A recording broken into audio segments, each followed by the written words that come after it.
Lo que les voy a contar ahora es una historia que pasó hace unos cuantos años ya, cuando yo estaba viajando por las provincias de nuestro país. Después de manejar por mucho tiempo, necesitaba descansar, tomar algo para despabilarme. La ruta estaba muy oscura y todavía tenía que conducir por varias horas. El parador era el único que había visto en kilómetros. Las luces interiores le daban cierta calidez y había 2 o 3 autos estacionados frente a los ventanales. Al fondo había un tipo de espaldas y otro hombre más viejo en la barra. Me sentaron, en realidad, mejor dicho, junto a él. Esas cosas que uno hace cuando viaja demasiado, ¿no? Cuando uno hace que tanto que no habla con nadie y le gusta charlar con otra persona. Pedí una cerveza, el barman se movía despacio. Son 100 pesos, me dijo. Pagué y me sirvió.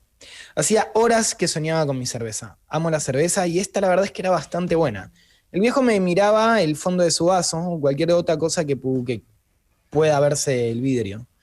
Por una cerveza le cuenta la historia, me dijo el barman señalando al viejo. El viejo me miró. Tenía ojos grises y claros.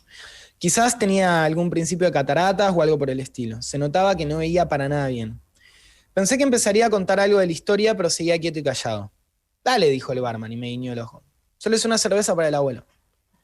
Dije que sí, que no tenía problema, sé que 100 pesos más para el barman, y en menos de 5 minutos el viejo tenía su vaso lleno. Tomó un par de tragos y se acomodó automáticamente hacia mí. En ese momento pensé que ya había contado la historia cientos de veces y por un instante me arrepentí de haberme sentado al lado suyo. Eso pasa adentro, me dijo señalando un horizonte imaginario que yo todavía no podía ver.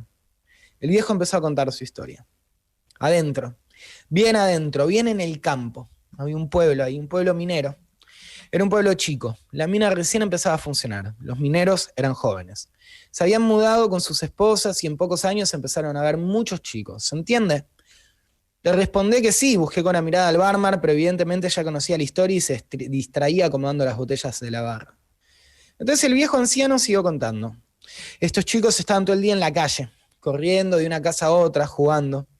Un día uno de estos chicos descubre algo extraño en un descampado. En ese lugar la tierra estaba como hinchada. Los chicos hicieron un círculo alrededor y se quedaron así un rato. Uno se arrodilló y empezó a escarbar la tierra con las manos, así que el resto empezó a hacer lo mismo. Enseguida encontraron un balde de juguetes, algunas palas y empezaron a cavar.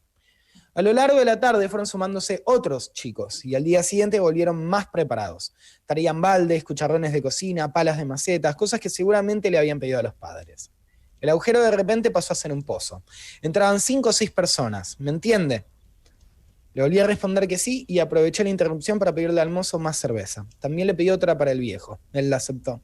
Pero no pareció gustar de la interrupción. Se quedó callado y solo siguió al barman dejando los nuevos vasos enfrente nuestro. Cuando retomó la historia. Los chicos empezaron a interesarse solo en el pozo. Siguieron cavando y empezaron a trabajar más organizados. Como el pozo era más profundo, subían con baldes con sogas. En las tardes, antes de que oscurezca, se ayudaban entre ellos para salir y tapaban las tablas con tablas la boca. Algunos padres estaban entusiasmados con la idea de pozo porque decían que eso les permitía jugar a todos juntos y que eso era bueno. Deben haber pensado que era solo un juego hasta el último día. El viejo se quedó callado, no dijo nada más. Yo me quedé esperando, no sabía si había terminado, no se me corría ningún comentario oportuno. Busqué al mozo con la mirada, pero estaba atendiendo a la mesa de la pareja joven.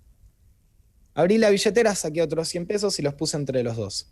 El viejo agarró la plata y la guardó en su bolsillo. Entonces siguió contando su historia. Esa noche perdieron a sus hijos. Empezó a oscurecer, era el momento en que todos los chicos volvían a sus casas, pero no había señales de ellos. Salieron a buscarlos y se encontraron con otros padres, también preocupados. Fueron a la escuela, a las casas donde antes salían a jugar. Algunos se alejaron y fueron hasta la mina. Buscaron durante horas y no encontraron ni ninguno de los chicos. Supongo que cada padre por su cuenta había pensado alguna vez que algo malo podía pasarle a su hijo. Un chico atrapado en un paredón puede caerse y abrirse la cabeza en un segundo.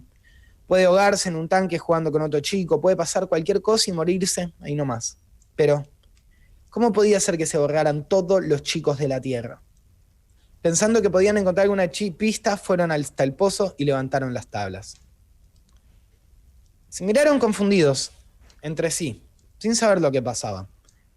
Debajo de las tablas no había ningún pozo.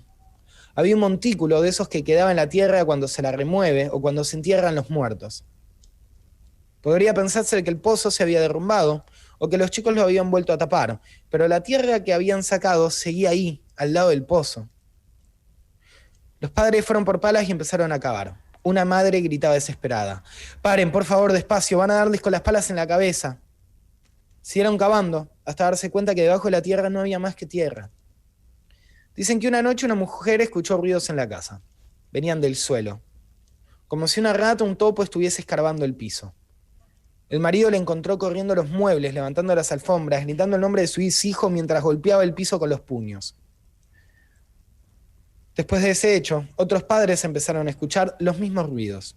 Corrían los muebles, arrancaban las maderas del piso con la mano, abrían a martillazos las paredes del sótano, cavaron en sus patios. Llenaron de agujeros todas las calles, tiraban cosas adentro, comida, abrigo, juguetes, después volvían a taparlos. Dicen que algunos padres siguieron cavando de noche y de día en el descampado, y que solo se detuvieron cuando el cansancio y la locura acabaron con sus cuerpos. El viejo miró vacío su vaso y yo inmediatamente le di otros 100 pesos, pero ya había terminado y rechazó el dinero. ¿Sale?, me preguntó.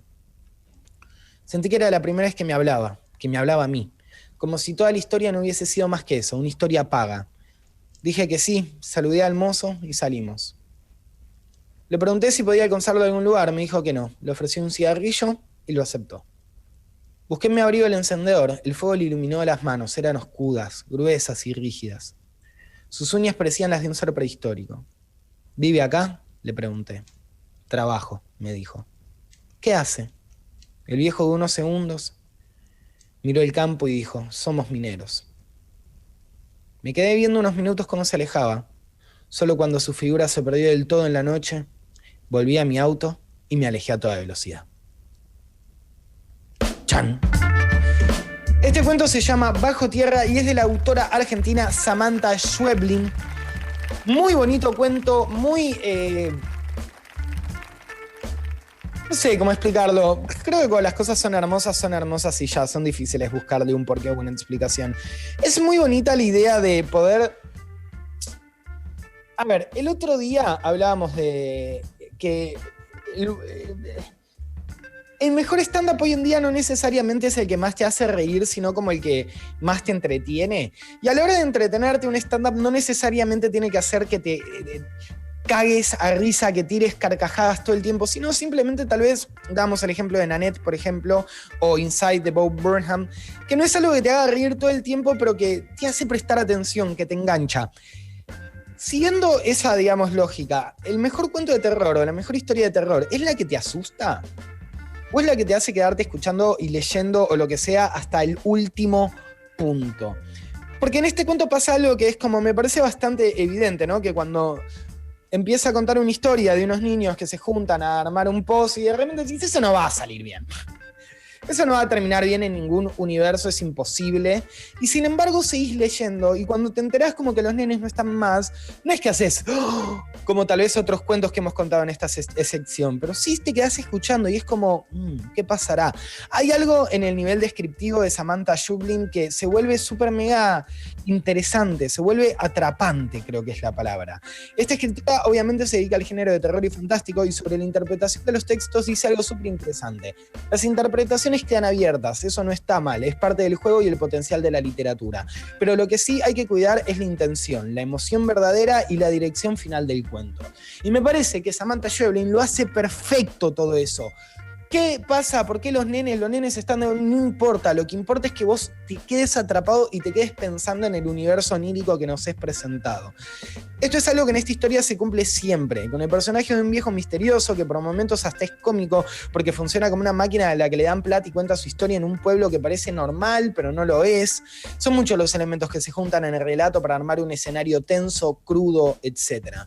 Una historia en la que otras cosas se plantea el miedo a perder a los hijos y qué pasaría si de repente todos desaparecieran a la vez. Con estas historias las interpretaciones quedan en un segundo plano. Si la atención está lograda, cualquier significado que se le quiera dar puede ser válido, porque justamente lo que importa es la atención de principio a fin.